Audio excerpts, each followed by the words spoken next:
Olá, boa noite. Tudo bem com vocês? Hoje a gente está aqui para conversar com o engenheiro e cientista Jurandir Nadal. Estamos só aguardando. Ah, entrou! Olá! Tudo bem com você? Vou te chamar aqui, tá?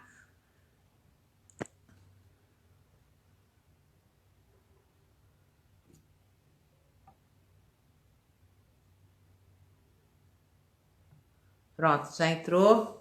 Fernando Lima, tudo bem? Boa noite. Gessiane, engenheira. Já convidei o Jurandir. Jurandir, já te convidei. Vou convidar de novo, então.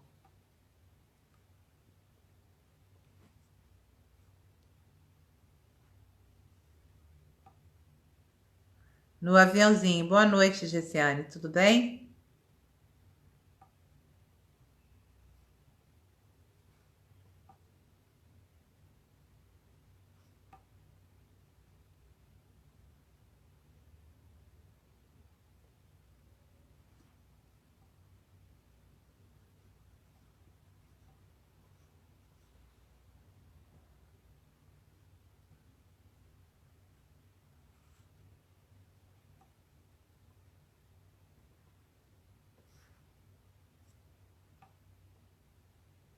É.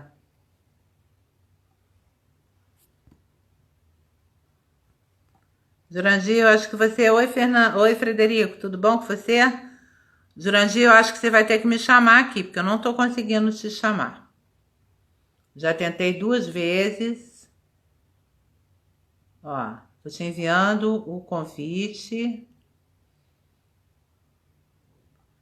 Tudo bem, gente? Já enviei duas vezes o convite para ele. Três.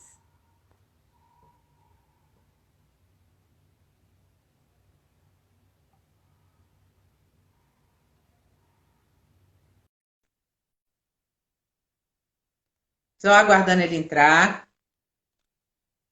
Tô com a maior expectativa, entrou. Estamos.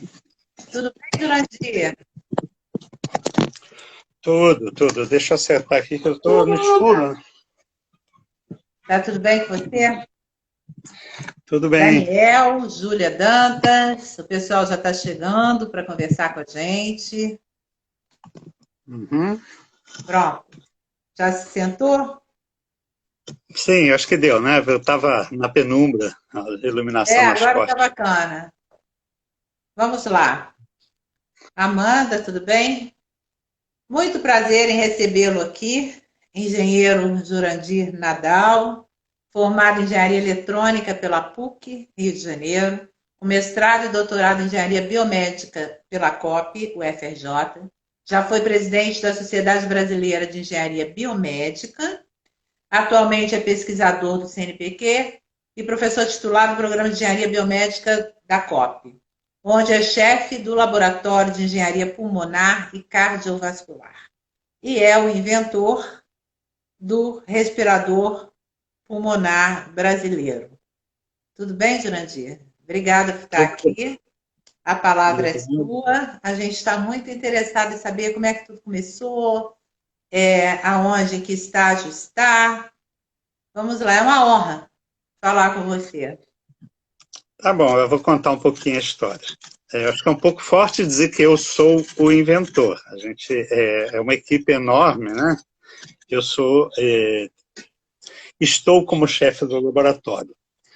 Mas, basicamente, o que a nossa história começou lá em metade de março, quando justamente no momento em que a Organização Mundial da Saúde reconheceu que tínhamos uma pandemia mundial e a gente estava tendo os primeiros casos no Brasil. E logo pela experiência que a gente estava vivendo já da Europa, a gente tinha um receio de que faltasse leitos de UTI no Brasil ou faltasse ventiladores para atender os pacientes, né, num pico epidêmico muito elevado. E aí surgiu a ideia, vamos tentar fazer um ventilador específico para a Covid. Por quê? Porque eu tinha colegas no meu laboratório particular, o professor Antônio Jamela, que foi o meu professor de fisiologia pulmonar, que já tinha bastante experiência de trabalhar com a síndrome da angústia respiratória aguda. Teve aquela epidemia de SARS em 2002, se não me engano. Então, eles já sabiam mais ou menos como tratar, como fazer uma ventilação protetora para esses pacientes que têm muita dificuldade de respirar. E aí fizemos um ventilador e logo na montagem ele funcionou e chegou perto do que a gente queria. Aí a questão foi aperfeiçoar e mais ou menos em 2 meses nós tínhamos o ventilador pronto. Então, março, abril, maio. No final de maio, a gente pediu para fazer os testes. Aplicou a Comissão Nacional de Ética em Pesquisa para fazer testes em humanos. E, a partir de lá, é atender às exigências, né, de testes, de testes in vitro, né, de compatibilidade eletromagnética, segurança elétrica, etc. A gente finalizou os testes agora, e estamos em vias de aplicar para a Anvisa para ter a regulamentação, para ter o registro do ventilador, que só então a gente pode produzir. E estamos exatamente nessa etapa. Isso não é fácil. O Conselho Federal de Engenharia, eu me lembro que em abril, acho que em abril você foi para o Paraná, não é isso? Você é do Paraná. Teve Só para um encontro entre... Tem um outro empresário que já faz um tipo de respirador que ele vende, e aí parece que teve um esforço, eu não me lembro bem como foi, eu fiquei sabendo pelo Conf, que teve um esforço concentrado exatamente para canalizar o que desse para fazer, e o Conf tentaria agilizar, ajudar nesse processo de aprovação, inclusive para atendimento das normas e exigências da Anvisa, para que ele fosse produzido em massa. O Conselho Federal de Engenharia conseguiu ajudar em alguma coisa? Olha, com a gente diretamente, não. Não, a gente está em vias de ter auxílio agora pelo Instituto de Pesquisa Eldorado, que tem várias unidades pelo país. A gente teve contato, sim, com o CREA, com FEA, mas não evoluiu para um auxílio efetivo. Então... E a equipe é grande? Ó, tá chegando gente aí. Boa noite, Suzana Satamini, Ricardo Brito, André, Wanda Fernandes. Tudo bem com vocês? Obrigada por estarem aqui. Então, Juliane, a equipe de vocês é grande? É bem grande, já foi maior. A gente, ao longo dessa jornada, nós começamos em 4 ou 5 pessoas no laboratório e envolvemos no total mais de 70 pessoas. Claro, alguns uma contribuição muito pontual, né? Mas que trabalharam ao longo do projeto, eu diria que em torno de 15 que se mantiveram constantemente trabalhando. Ordem de grandeza, não fiz a conta exatamente. Isso são pessoas da UFRJ, pessoas da Petrobras, que nos apoiou diretamente, trabalham com a gente no dia a dia, e da empresa Whirlpool, também disponibilizou 2 engenheiros que nos ajudaram muitíssimo a fazer esse trabalho. Essa equipe é multidisciplinar, né? Muito multidisciplinar. Tem gente de saúde, e das engenharias, tem várias engenharias. Tem biomédica, elétrica, mecânica, química, que eu me lembro agora, todos participando ativamente. E esse respirador, ele é automático, aquele que é completo, ou ele é daquele que vai bombeando manual? Como é que funciona? Não, ele é ligado diretamente ao suprimento de ar comprimido medicinal e oxigênio do hospital, ou balões, se for o caso de fazer no hospital de campanha, por exemplo. E ele é invasivo, você precisa entubar o paciente para fazer a ventilação, embora ele pudesse ser usado como uma máscara, mas é até mais seguro, invasivo, porque para a segurança da equipe médica, né? Não tem... Você filtra todo o ar expirado. E ele não usa o AMBU, não é baseado em comprimir uma bolsa, não. Ele realmente controla a pressão dos gases, da mistura de gases.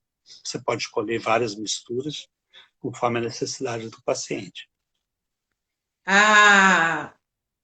O FRJ, que está completando 100 anos este ano. Como é que foi a participação? Porque a reitora é biomédica, não é? Ela é da área médica, né? Ela é formada em medicina. Tem nos ajudado bastante. A Denise me apresentou uns contatos muito importantes em termos de financiamento. A gente tem contato direto, o diretor da COP, a reitora, a Denise da pró-reitoria também, a gente interage diretamente. Muito legal. Aliás, o que aconteceu com esse projeto, realmente, o networking foi fantástico. O que a gente tem de contato hoje por WhatsApp seria praticamente impraticável se não existisse o WhatsApp, né? Como facilita a gente fazer grupos e contatar as pessoas. E deve ter sido... É um trabalho muito interessante, né? O resultado dele deve ser muito gratificante, porque além de ser um trabalho científico e inovador, tem um trabalho, a parte humana também, né? A gente se sentir útil, né?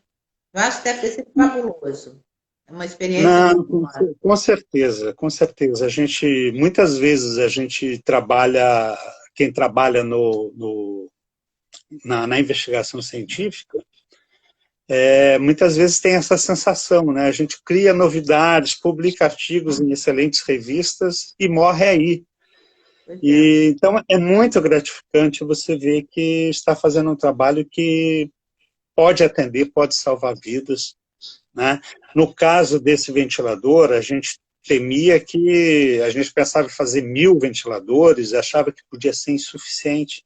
Felizmente, não está sendo, né? Não está sendo tão necessário, porque, bem ou mal, o isolamento social conseguiu diminuir o pico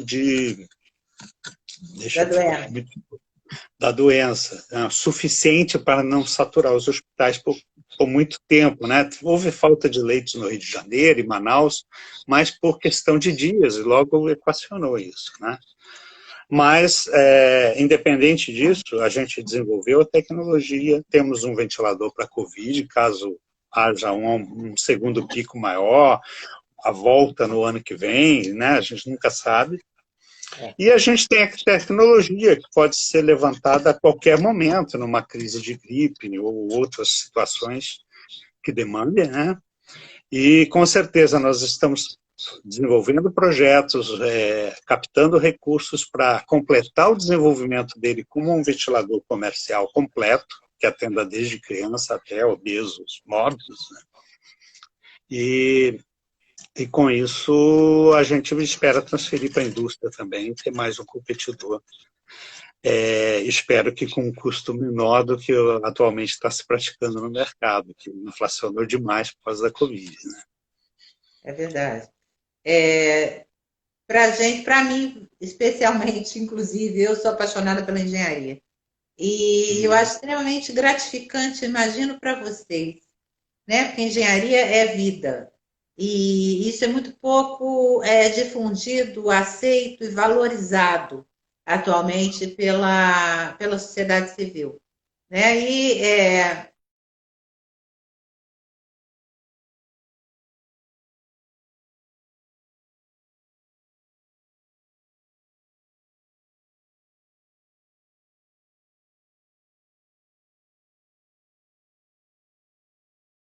Mais envolvido. Um aspecto importante dessa campanha foi a questão das redes sociais, né? Porque quando a gente começou a fazer o projeto, o grande problema é que começou também o isolamento social. Então, torna-se muito mais difícil a gente organizar uma equipe trabalhando de casa, né? Eu tenho mais de 60 anos, tive que ficar em casa filho pequeno. E aí eu fui às redes sociais, comecei pelo Facebook, coloquei um textão lá falando sobre o nosso projeto, explicando o tipo de colaboração que a gente precisava. E, felizmente, isso viralizou, né, com mais de 5.000 compartilhamentos em questão de uma semana. Houve muitos contatos que foram feitos dessa forma. Eu fui procurado por exemplo, pelo BNDES, pelo Ministério de Ciência e Tecnologia, Ministério da Saúde. Então foi muito, muito bom esse aspecto, né? É claro que também essa visibilidade, esse impacto, estimulou muitos outros grupos a fazer seus ventiladores. A pessoa, na ânsia de ajudar, e às vezes a gente não precisava de tantos colaboradores, o que eles fizeram? Vamos fazer o nosso. Então, acabou que tem mais acho que de 30 grupos que trabalharam para tentar desenvolver ventiladores também, com mais ou menos sucesso. Tem alguns que estão chegando aí para atender. Eu creio que certamente o país ganhou em termos de desenvolvimento de produto estratégico para a saúde, para situações de epidemia. A engenharia biomédica ganhou. Porque, apesar da engenharia biomédica também já estar completando 50 anos, ainda a gente tem que explicar o que é, né? Quem é que faz, como é que você se forma. E a gente está aí há muito tempo já no mercado. E a engenharia biomédica é vista sempre como a engenharia com grande potencial, né? Mas a verdade é que hoje ela já não é mais, já ultrapassou essa fase de potencial. Com certeza, é uma das grandes engenharias do século XXI. Por quê? Porque a saúde é um grande consumidor de tecnologia, é um grande mercado, né? Os países ricos estão despendendo, às vezes, 10%, 20% do seu orçamento para a saúde. Então, são zilhões de dólares, né, investidos nesse setor. E isso, claro, é um espaço para inovação, é um espaço para a atuação do engenheiro dentro dos hospitais também, né, como instituição. A engenharia biomédica é a engenharia clínica? Eu diria que, no meu ponto de vista, a engenharia clínica é uma das áreas de concentração da engenharia biomédica. Né? Embora ela exista por um caminho paralelo também, de certa forma, porque muitos engenheiros clínicos do Brasil, eles não têm formação em engenharia biomédica, mas eles fizeram cursos de especialização, depois fizeram um teste de acreditação através geralmente pela Associação de Engenheiros Clínicos Americana, e chegaram ao mercado via especialização. Então eles fizeram tipo uma certificação americana, é isso? Sim, sim, sim. Inclusive, a gente está pensando no CREA, existem alguns problemas no CREA. Eu não atuo diretamente, mas há uma certa briga pelo espaço da engenharia clínica. Que essas pessoas acreditadas por fazer um curso de especialização de N horas, com estágio, etc., querem uma reserva de mercado, como todo profissional, de certa forma, quer, né? Mas, em função até da importância da engenharia clínica dos hospitais, várias universidades, inclusive públicas no Brasil, criaram a graduação em engenharia biomédica, onde a gente vê como um mercado potencial a atuação desse engenheiro no hospital. Então, ele vai fazer engenharia clínica, ele vai fazer estágio em engenharia clínica dentro do hospital.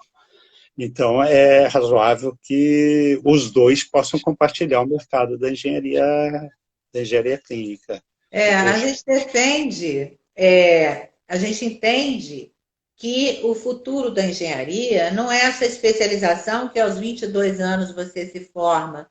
Você se formou em engenharia eletrônica.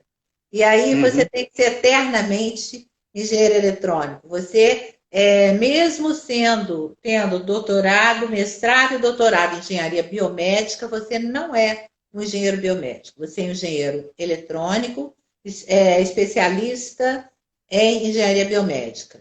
E a gente entende que isso está errado. que a gente tinha que ter como médico, quer dizer, não é errado, é porque está atrasado, está desatualizado.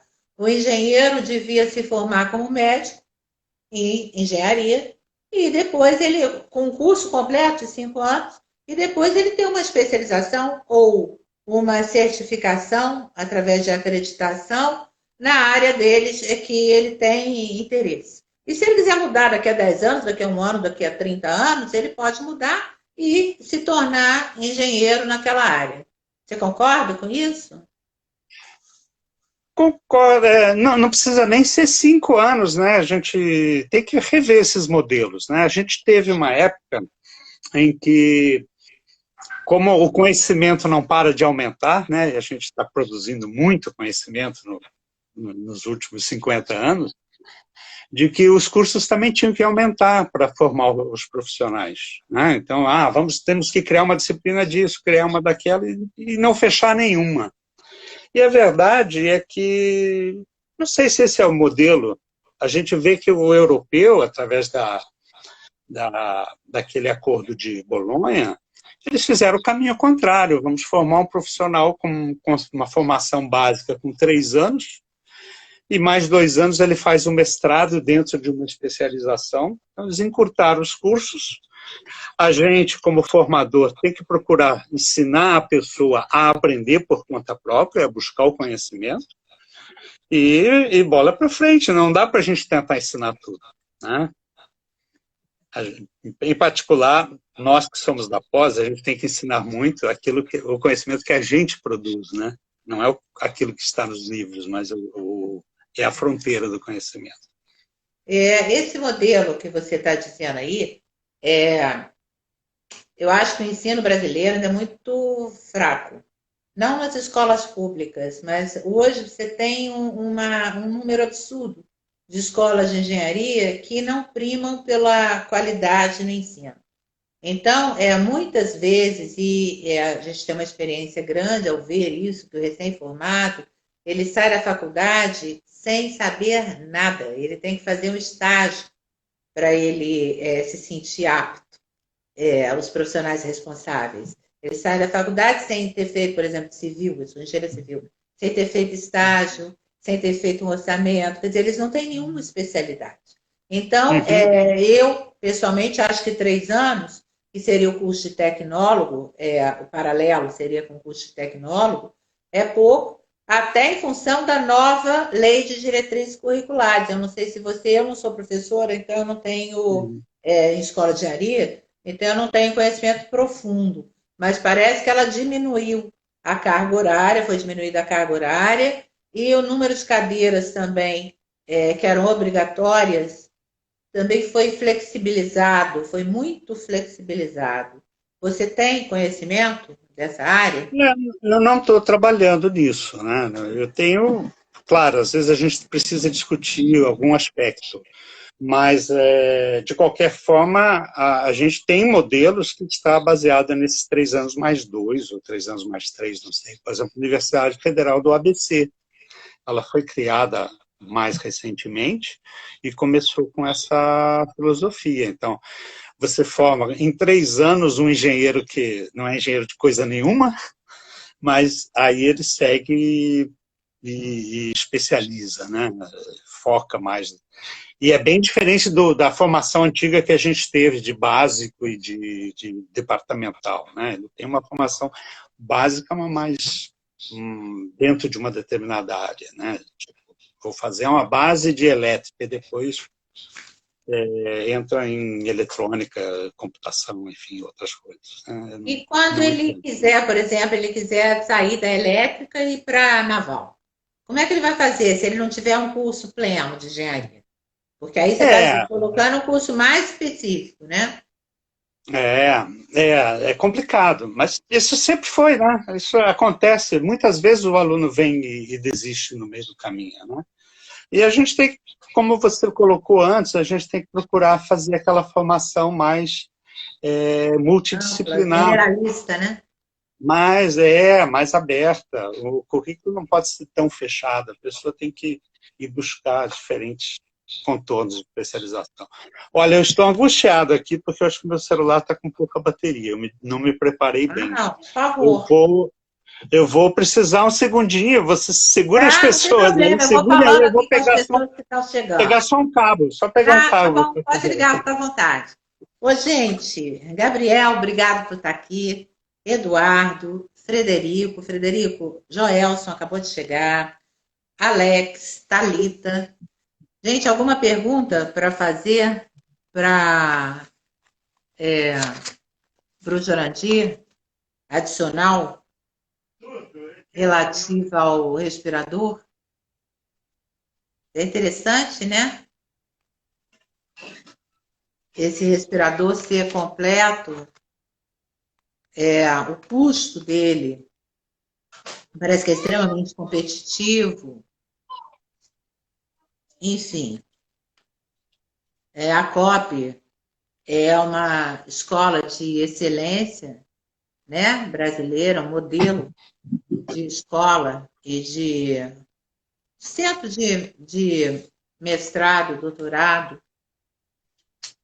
A UFRJ, igual eu falei, a UFRJ está fazendo 100 anos esse ano. E ela está com uma série de comemorações. A gente Estou conhece chegando. bastante a reitora. Pronto, vamos lá, então? Qual é o custo, qual é o preço de mercado do seu respirador? Ele tem um nome, o respirador? Tem, ele é um ventilador de exceção para Covid-19. Então a gente marcou o nome de Vexco, VEXCO, com um X minúsculo. Vexco, Ventilador de exceção. Por que exceção? porque a gente fez um modo de ventilação que é o mais adequado para os pacientes de Covid, que é o módulo de ventilação protetora, que foi uma forma de ventilar desenvolvida por profissionais da USP há alguns anos, e ela é baseada toda em controle das pressões de ventilação e não de volumes, que é o mais usual de ventilador. O nosso não faz ventilação ciclada ou controlada por volume. E, Não. por enquanto. Ela é Por enquanto. contínua? Não, a gente tem ciclos de inspiratória e expiratória, mas o que nós controlamos efetivamente é que a pressão de ventilação seja mantida num certo limite. Eu tenho uma pressão mínima. Até 95%?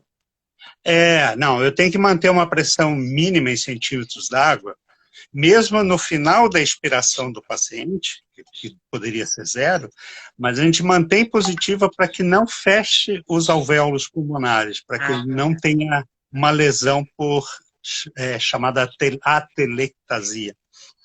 E a gente tem que ter uma pressão máxima, não pode fazer pressão demais, porque os capilares são muito sensíveis, você pode explodir os capilares também, provocar lesões.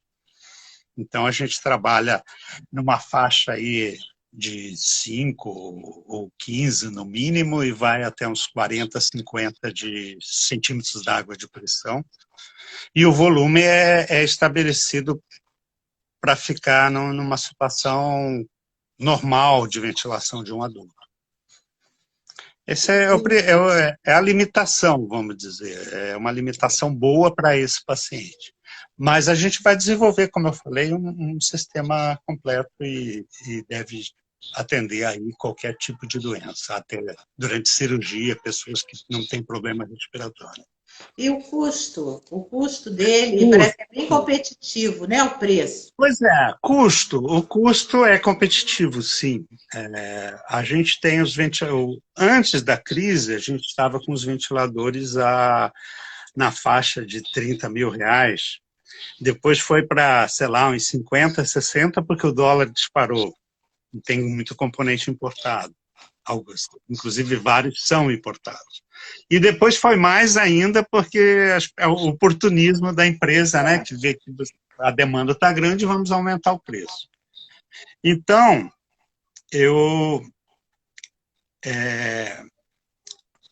essa é o custo foi lá para as nuvens, né? US$ 100 mil, 100 mil reais, R$ 200 mil. Mas e E o o da nosso, UFRJ, e o da COP? pois é, o nosso, primeiro a gente não está contabilizando o custo de mão de obra, todo mundo trabalhou como voluntário. Ah, é? Sim, sim, ninguém, claro, a gente tem os nossos salários, né? Mas a gente não ganhou para fazer o projeto. Se eu fosse contabilizar homens hora trabalhada, deveria ter aí uns 3 milhões já dedicados. Mas não está sendo cobrado, todo mundo foi voluntário. Então, o que nós estamos avaliando o custo é das peças, aquilo que foi terceirizado, a gente encomendou, por exemplo, uma placa de controle para uma indústria que já fazia computadores para a área médica, e aí nós chegamos a algo perto de R$ 10 mil em termos de componentes.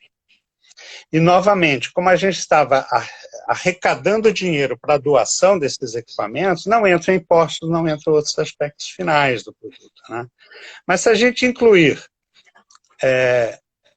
custos os impostos, se a gente incluir a pós-venda, que tem que ter manutenção, um ano de garantia, etc., eu acho que esse equipamento pode estar no mercado na faixa dos R$ 25 mil, R$ 30 mil, que é menor do que era o preço do ventilador antes da desvalorização do real. Então, eu acho que é um preço bem competitivo, é adequado para atender o Sistema Único de Saúde, enfim, facilitar, colocar ventiladores em cidades pequenas que não têm, enfim. Ó, vou agradecer aqui a presença do Martinelli, Ju Martinelli, da Maria Luísa Pinto Bozó, minha amiga de infância, Rosane Latife. Boa noite por vocês estarem aqui com a gente. A Então, Suzana fez uma pergunta ali muito interessante. Tem alguma uhum. empresa que se interessou para produzir o ventilador comercialmente?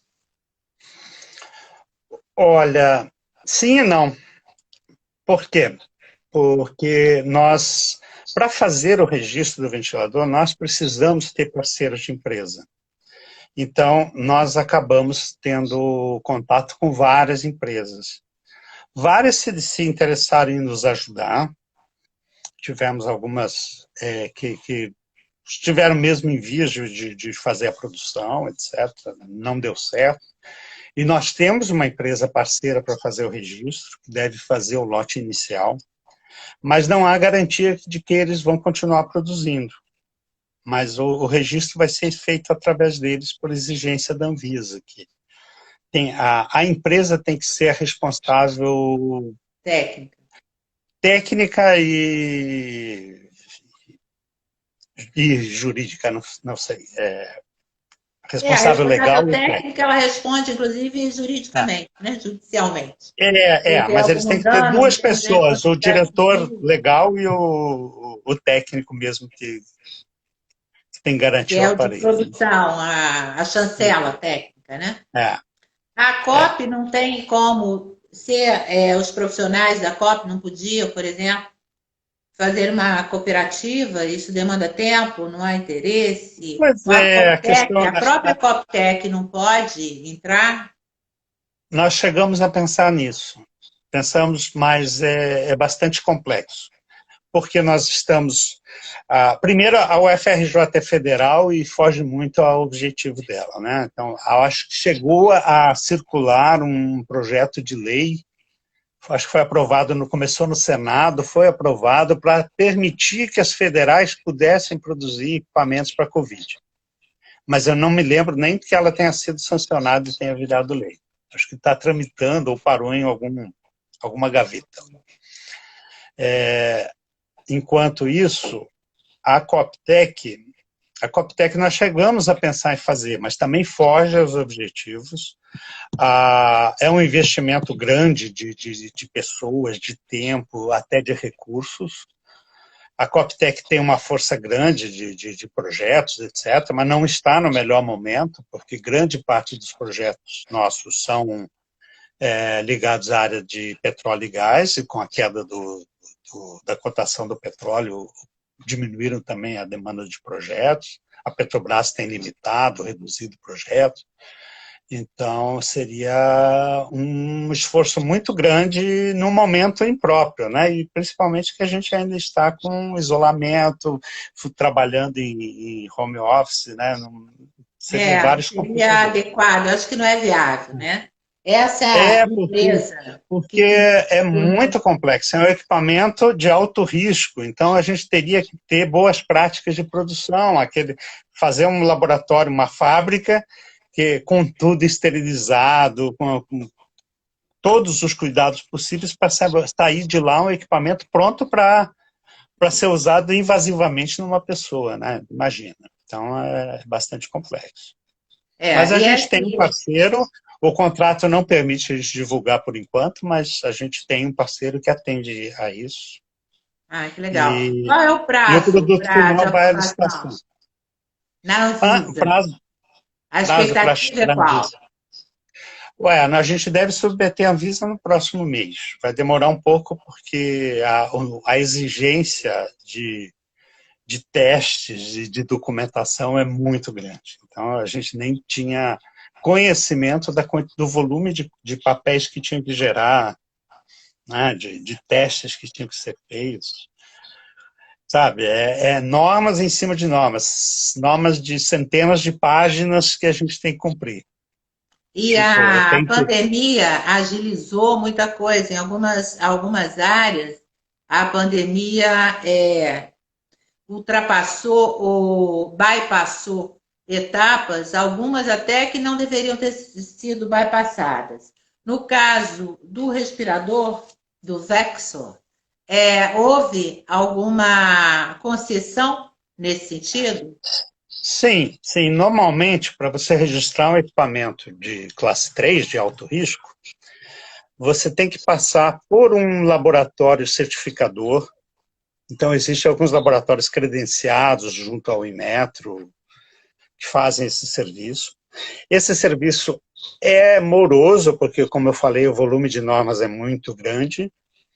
Então, eles normalmente pedem 4 meses para fazer os testes, entre o momento que você dá a entrada até receber o resultado.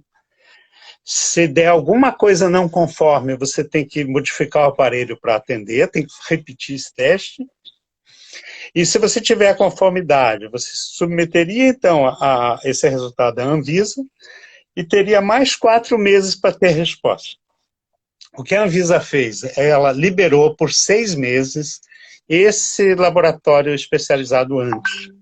Desde que a empresa que for pedir o registro já tenha boas práticas e já tem equipamentos de classe 3.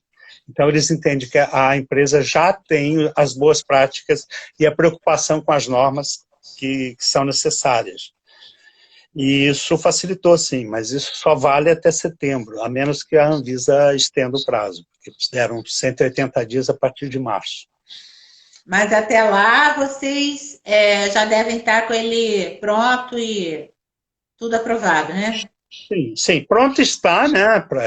A gente já tem parte das peças compradas. Assim que tiver o registro, a gente pode produzir.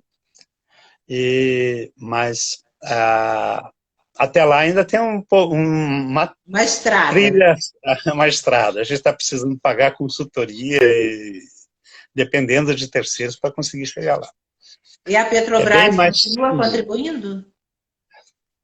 Oficialmente ela encerrou, mas tem, por exemplo, quem está coordenando as nossas reuniões para alinhar todas as metas é um funcionário da Petrobras que está fazendo voluntariamente. Então, eu tenho 3 pessoas da Petrobras trabalhando com a gente nas suas horas vagas, mas a colaboração está encerrada.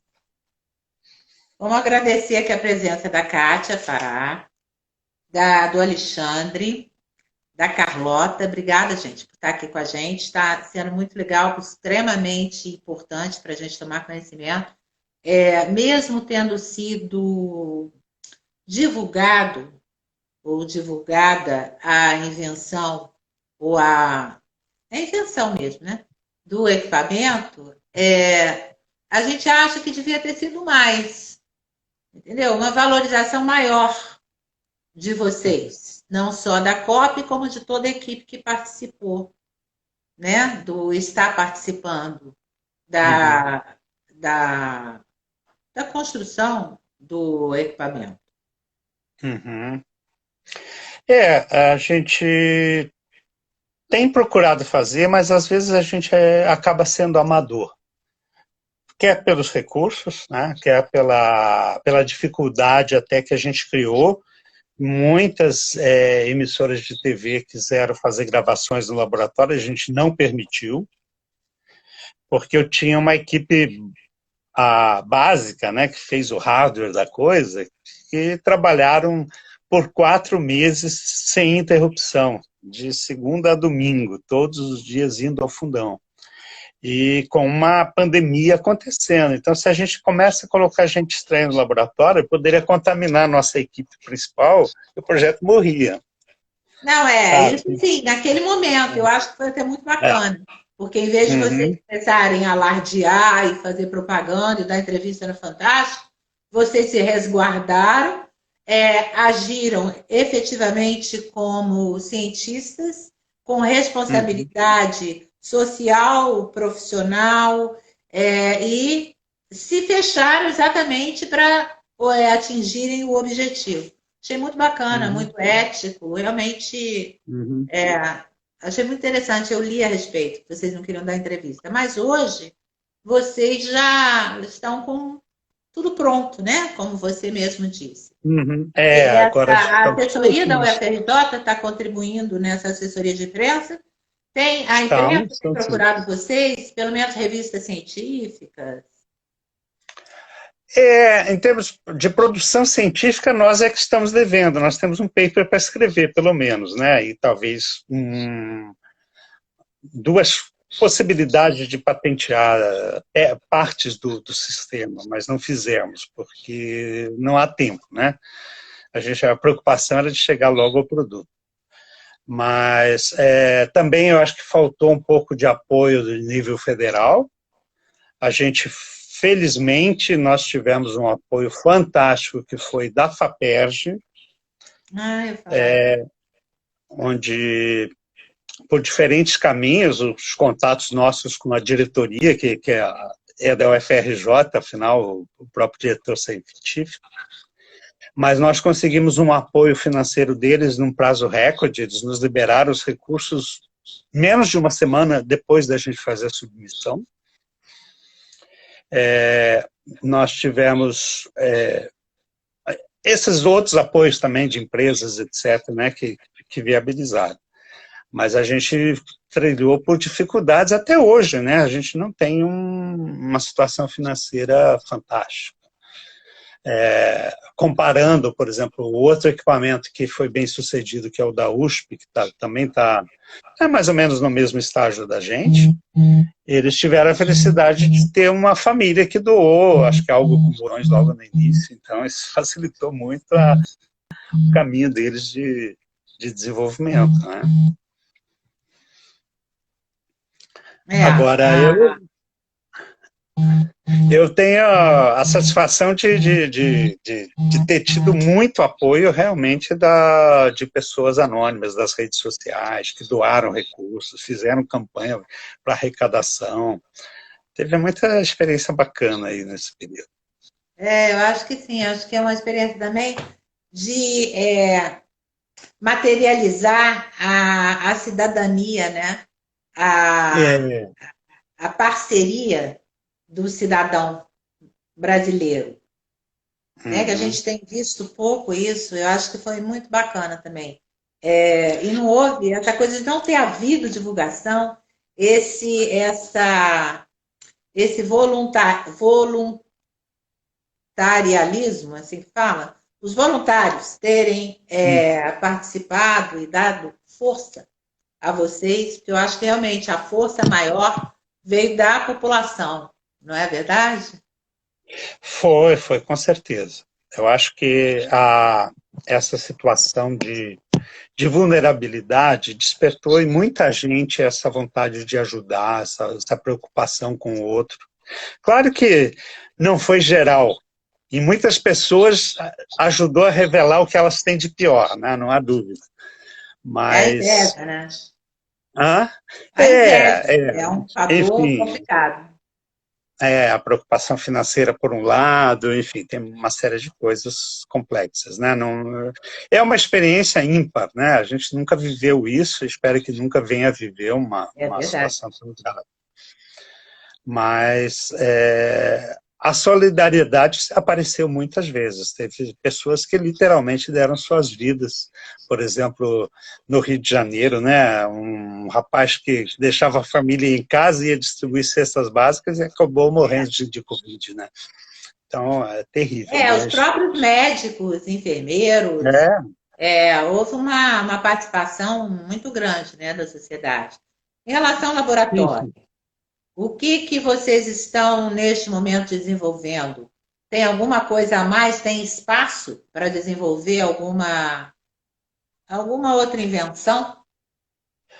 Bom, o isolamento social atrapalhou muito, né? Mas a gente tem sim, tem muitos projetos em andamento, inclusive antes da Covid, meu projeto não era ventilador, isso aí foi um acidente de percurso.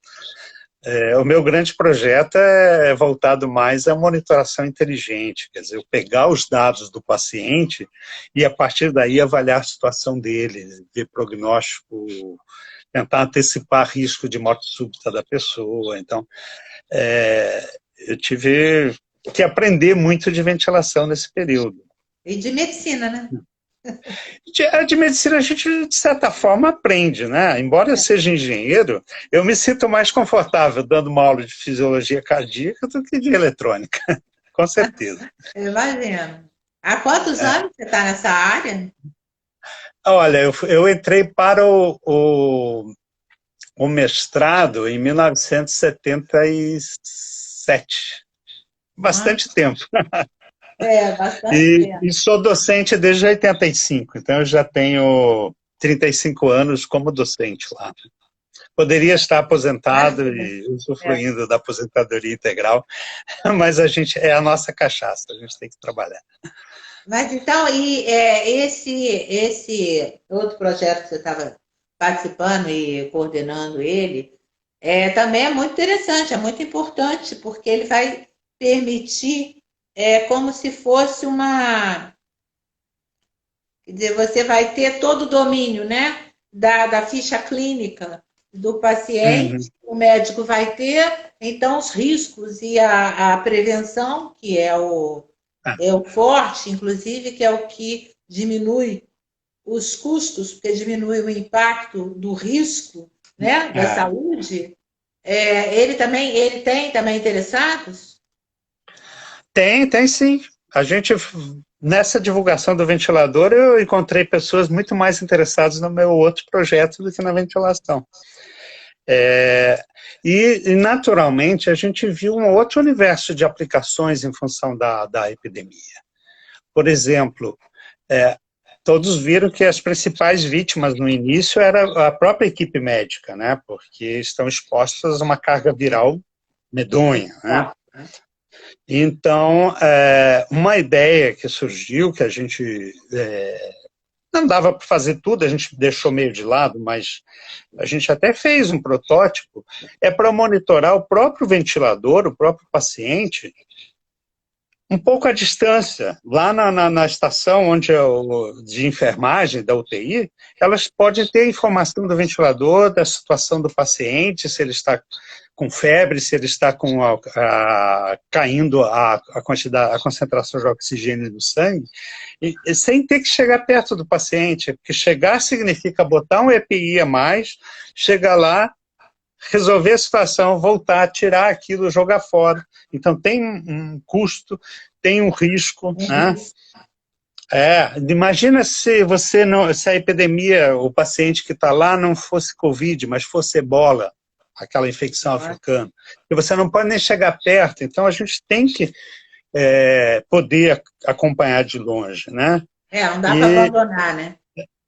um outro aspecto que a gente está olhando também, muitos pacientes tiveram que ficar em casa por deficiência de atendimento, né? Então, várias pessoas foram até o posto de saúde, até o posto de triagem, e mandaram a pessoa para casa, mesmo com febre, com algum Algumas pessoas até comprometimento pulmonar. faleceram, né?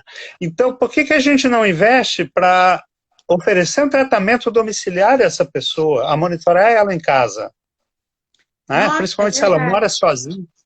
E isso hoje é possível. Hoje, com esse advento da internet das coisas, a gente tem sensores aí de custo muito baixo. Eu posso colocar eu tenho eletrocardiógrafos de baixo custo que é do tamanho de uma pilha AA, Nossa, sabe? Então é muito e um custo muito baixo, sabe? Coisa tudo na faixa de R$ 50, R$ 100 cada coisa. Então tem um mundo de possibilidades aí de se fazer, de monitorar o estado de saúde de uma pessoa idosa, né? Se você descobrir que a pessoa que mora sozinha lá, vamos ser preconceituosos, lá em Copacabana, que tem muito idoso, mora sozinho no seu apartamento, foi tomar um banho, escorregou e se quebrou lá no banheiro, sabe? Então, se a gente puder ter uma forma de socorrer, que ele tenha um botão de pânico, que eu possa ter um sensor de presença na casa e ver que não há movimento, a pessoa pode estar muito. deprimida, então a gente pode dar uma atenção, procurar saber o que está acontecendo. Então, essas ideias a gente está desenvolvendo muito mais agora. E é uma área da engenharia que, se já tem, então, 50 anos, ela é muito pouco divulgada, né? São poucos os engenheiros que têm conhecimento da magnitude dessa área e do trabalho que vocês fazem. Nossa, parabéns. Realmente, acho que a gente tem que divulgar mais, difundir mais essa aí. Você que é professor na COP, podia ajudar também a gente para aproximar esses profissionais do CREA, né? O CREA que tem que se aproximar da universidade, na realidade. Uhum. Mas também fazer essa ponte, eu acho extremamente importante, até no sentido de criar, vocês contribuírem com o conselho. Porque eu acho que é mais importante do que o conselho em relação a vocês. E essa Uhum. divulgação dessa área tem graduação aqui no Rio de engenharia biomédica? Não, nós Não. estávamos. Já tentou se criar na universidade privada, eu acho que a Estácio tentou criar um curso, mas não conseguiu o número de candidatos suficiente para abrir, né? E nós estamos estudando a viabilidade de fazer um curso na UFRJ. Possivelmente haverá, não deve, Agora eu acho que não, sim, né? eu Eu acho que espero que não demore muito. despertou. Uhum. Há duas possibilidades, por enquanto. Uma é de fazer no campus de Xerém, lá em Caxias, próximo do Inmetro, Uhum. por conveniência, porque lá existem os profissionais para fazer todo o básico, etc. Ou então na própria escola, na escola politécnica, lá na UFRJ, né?